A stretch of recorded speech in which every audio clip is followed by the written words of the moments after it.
આજે આપણે બનાવીશું સાલુવાળા બટેટાનું શાક. તો સાલુવાળા બટેટાનું શાક બનાવવા માટે આપણે બટેટાને ધોઈ લેશું, ત્યાર પછી સુધારી લેશું. બટેટાને આપણે 2-3 પાણી ધોઈ લીધા છે, હવે સુધારી લેશું. તો આપણે બટેટાને ગોળ રાઉન્ડમાં સુધારી લીધા છે, હવે શાકને વઘારી લેશું.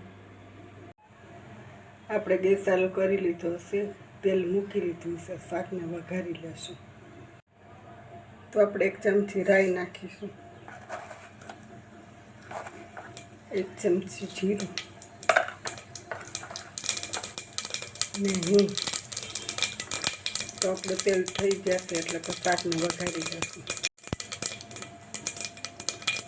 તો હવે આપણે બટેટાને નાખી દઈશું.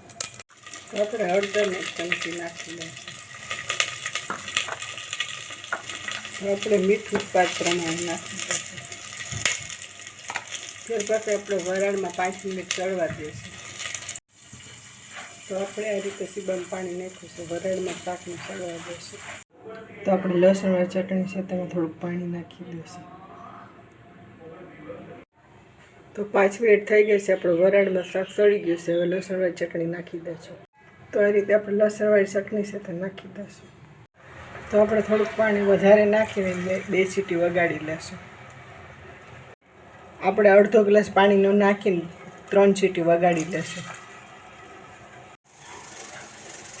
તો આપણે 3 સીટી વાગી ગઈ છે, ગેસ બંધ કરી દઈશું. તો આપણે સાલુવાળા બટેટાનું શાક, રોટલી ને ફણગાવેલા મઠ મગની ખીચડી વઘારેલી તૈયાર. તો આ રીતે આપણું જમવાનું તૈયાર.